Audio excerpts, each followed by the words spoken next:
Dumipensa ang Quad Committee sa aligasyon na may kapalit ang pag-upo ng dalawang bilanggo bilang testigo sa investigasyon kaugnay sa droga, extrajudicial killings at pogo noong administrasyon ni dating Pangulong Rodrigo Duterte. Yan ang ulat ni Noel Talakay. Dalawang persons deprived with liberty or PDL mula sa Davao Penal Farm ang humarap sa pagdinig ng House Quad Committee nitong Huwebes bilang resource person sa pagtalakay ng extrajudicial killings kaugnay sa war on drugs noong nakaraang administrasyon. Umani ito ng mga pagbatikos. Isa na nga rito si Attorney Salvador Panelo, ang dating legal counsel ni dating Pangulong Rodrigo Duterte. Pahayag ni Panelo halatang gawa-gawa lang ang mga pahayag ng dalawang PDLs kung totoo sila ang pumatay sa kakosa nilang tatlong Chinese national kapalit ang kanilang kalayaan at pera. Sinabi rin ito na kailangan magsinungaling ang mga ito para sirain ang mga Duterte, pero kapalit pa rin ang pera at kanilang kalayaan. Pero depensa ni Representative Robert Ace Barbers. Well, dito sa kaso nitong dalawang na tumistigo kahapon, sila ho ay nasa minimum facility na. Meaning, they have already served a big fraction of their sentence.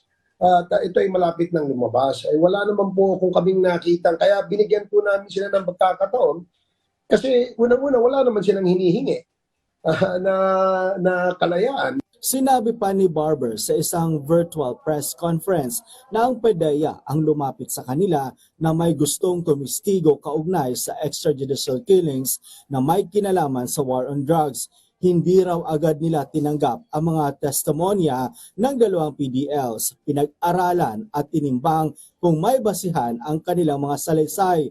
Wala rin anya silang koneksyon sa mga nakakulong sa Davao Penal Farm. Well, totoo may mga PDLs kasi sila yung lumalapit. Wala naman ho kaming access diyan sa mga PDLs niyan at sila ho ang lumalapit at nagbibigay ng kanilang mga information. As to the value of their testimony, kami ho ay kumukonsulta at pinag-aaralan kung may value ba yung kanilang sasabihin. Una na sinabi ng dalawang PDLs na sina Leopoldo Tan at Fernando Magdadaro na galit sila sa mga nag-utos sa kanila na patayin ang tatlong Chinese national na umani drug lords dahil hindi natupad ang pangako sa kanila na kalayaan at kulang pa rin ang perang ibinayad sa kanila. Ang feeling ng mga to, they were betrayed. And tapos nakita nila na tapos na yung administrasyon ni Presidente Duterte, nakita nila na naandun pa sila ang umako nung parusa na sinabi sa kanila na aminin na nila. Kaya ang nangyari, siguro out of frustration, saka galit, tapos nakita nila that we are investigating this issue, nagkaroon sila ng oportunidad.